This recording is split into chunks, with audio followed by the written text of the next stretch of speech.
Hey everyone, आप सभी का स्वागत है हमारे YouTube चैनल में। तो जैसे कि हमने पिछले एपिसोड में देखा था, जो फिंगमी होता है वो उन ब्लड रिफाइनमेंट सेक्ट वालों से लड़ रहा होता है, क्योंकि वो लोग एक ऐसे रिचुअल को परफॉर्म कर रहे होते हैं जिसे करने की सख्त मनाही होती है। वो फॉरबिडन रिचुअल से वो लोग कल्टीवेशन की इमॉर्टैलिटी तक पहुंचना चाहते थे, इसलिए वो उन सारे विलेजर्स की आत्माओं की आहुति दे रहे होते हैं उस सैक्रिफाइस विले में, जिसे फिंगमी जाके रोक देता है। अब इसी फाइट के दौरान जो ब्लड रिफाइनमेंट सेक्ट का बंदा होता है वो फिंगमी पे अपने अल्केमी पिल से अटैक करता है, जिसके कारण वहाँ एक बहुत बड़ा ब्लास्ट होता है और फिंगमी हर्ट हो जाता है।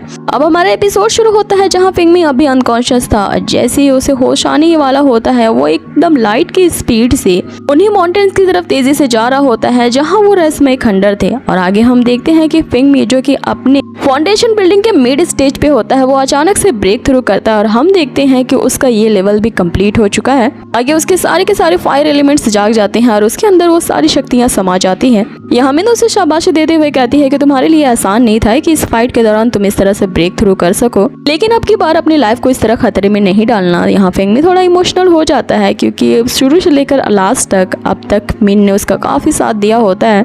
अब इन सब के लिए फिंगमी उसे थैंक यू कहता है, जिसपे मिन उसे कहती है कि आप बेकार की पुरानी बातें लिए बैठे हो।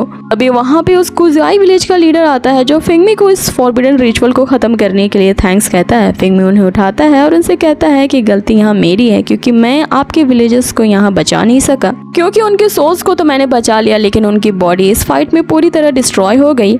आगे वो लोग सारे के सारे इन विलेजर्स की आत्मा को यहाँ पर अंतिम ट्रिब्यूट देते हैं। आगे वो ओल्ड मैन से एक इम्पोर्टेंट बात बताते हुए कहता है कि हजारों साल पहले यहाँ पे एक ऐसा मार्शल कल्टीवेटर आया था जिसके पीछे हजारों सेक्ट के बंदे लगे हुए थे, क्योंकि उसकी शक्तियाँ अपार थी। वो यहाँ पे घायल अवस्था में आता है, जिसकी यहाँ इन विलेजर्स ने काफी मदद की होती है, और इन विलेजर्स के एंसेस्टर ही उस कल्टीवेटर की समाधि उन रहस्यमय खंडरों में बनाई थी। अब ये समाधि उनके लिए बहुत पूजनीय होती है और हजारों सालों से वो इसकी रक्षा कर रहे होते हैं। आगे ओल्ड मैन फिंगमी से कहता है वो कि किसी भी हालत में वो इस समाधि को उस ब्लड रिफाइनमेंट सेट के हाथों नहीं लगने देंगे। तो इन खंडरों में जाने के लिए एक अलग से खुफिया रास्ता है, जिस रास्ते को कभी भी इनके एंसेस्टर ने खोलने के लिए मना किया था। अब यहाँ सिचुएशन काफी अलग थी और वो लोग उन विलेजर्स की मौत का बदला उन ब्लड रिफाइनमेंट सेक्ट वालों से लेने वाले थे, जो कि उस समाधि में अब तक पहुंच गए थे।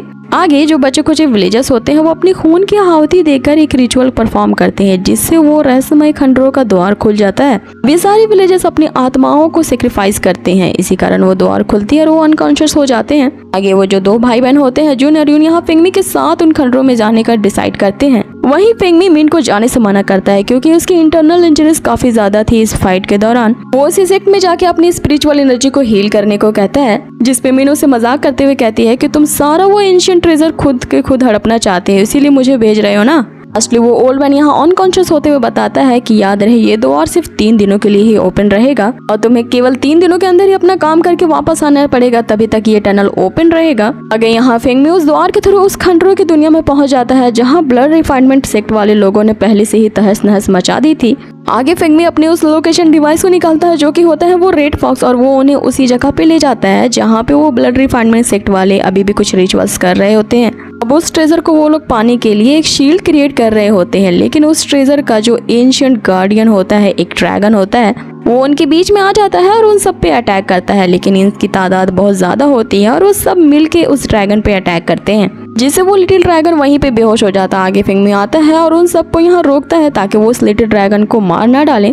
और वो जो ब्लड रिफाइनमेंट सेट का लीडर होता है यहाँ फिंगमी से पूछने लगता है कि आखिर तुम लोग कौन हो और हमारे इस रिचुअल को तुमने क्यों रोका है, और सबसे बड़ी बात है कि तुम लोग यहाँ पे आखिर कैसे आए। जिस पे फिंगमी उन्हें कहता है कि किसी और की प्राइवेट टेरिटरी है, तुम यहाँ जबरदस्ती आए हो और जिस ड्रैगन ऑर्ब को तुम यहाँ से ले जाना चाहते हो वो कभी नहीं ले जा पाओगे। आगे वो लीडर कहता है कि वो उस ड्रैगन बीस्ट के साथ साथ फिंगमी को भी यहीं पर मार डालेगा, जिसपे उस ड्रैगन को गुस्सा आ जाता है और वो पहले अटैक कर देता है, जिसपे उसका एक बंदा उस ड्रैगन पे अटैक करता है। और हम यहाँ देखते हैं कि वो ड्रैगन अपनी यहाँ बॉडी को त्याग देता है और उसकी सोल अब उस एनर्जी से फाइट कर रही होती है। ये देख के जैसे उसका लीडर उस ड्रैगन को यहाँ मारने आता है, फिंगमी यहाँ पर उस ड्रैगन के इर्द गिर्द एक प्रोटेक्टिंग शील्ड क्रिएट कर देता है। आगे यहाँ जून और यून भी अपनी स्पिरिचुअल पावर उस ड्रैगन के सोल के साथ अटैच कर देते हैं और वो एक साथ मिलकर उन सब पे अटैक करते हैं, जिसपे वो सारे यहाँ पीछे हट जाते हैं। अब फिंगमी अटैक करता है उस ब्लड रिफाइनमेंट सेक्ट के लीडर पे। उसका सेक्ट का लीडर यहाँ देखता है कि ये तो कुछ ज्यादा ही तगड़ा बंदा है और इससे वो फाइट नहीं कर पाएगा, तो वो जाने वाला होता है अपने कुछ और लोगों को बुलाने के लिए। अब वो लीडर अपनी लाइट्स को समन करने वाला होता है कि फिंगमी उससे कहता है कि तुम्हें इसका चांस मिलेगा तब ना आगे फेंगमी अपने तिलिस्मानिक पेपर से वहाँ पर एक वॉल क्रिएट कर देता है, जिससे वो जो लीडर है वो बाहर नहीं जाता है। अब यहाँ पे एक फॉर्मेशन क्रिएट करके फेंगमी अपने वेपन से उस पे अटैक करता है, जिससे वो वहीं पे डिस्ट्रॉय हो जाता है। आगे वो लोग उस लिटिल ड्रैगन के पास आते हैं और उसे एक पपेट के जैसे ट्रीट करते हैं। यहाँ पे वो लोग उससे कह रहे होते हैं कि अब हमने जबकि तुम्हारी जान बचाई है तो तुम इसका कैसे थैंक्स करोगे हमें। जिसपे यहाँ जून उसे कहती है कि क्या तुम हमें उन खंडरों के एकदम डेप्थ में ले जा सकते हो जहाँ वो सीक्रेट ट्रेजर छुपाया गया है। वो छोटू ड्रैगन बहुत क्यूट होता है। यहाँ यून इसके साथ खेलने लगता है, ये कहते हुए कि ये तो मेरे लिए ही बनाया गया है, अब से ये मेरा ही पेट है। अब ये लोग इसे एक नाम भी देते हैं जो कि होता है ब्लू लिंग। अब इस बात पे इन तीनों की हंसी के साथ ही हमारा ये एपिसोड यही फिनिश होता है। सो गाइज, आप लोगों को ये आज का एपिसोड कैसा लगा मुझे कमेंट बॉक्स में जरूर बताएं। साथ ही अगर आप मेरे चैनल पे नए होना तो इसे जरूर से सब्सक्राइब कर दो, बेल आइकन को कर दो प्रेस, ताकि आने वाली वीडियोस की नोटिफिकेशन आप तक पहुंच जाए। जल्दी मिलते हैं आपके इसके नेक्स्ट एपिसोड में। Till then take care, bye.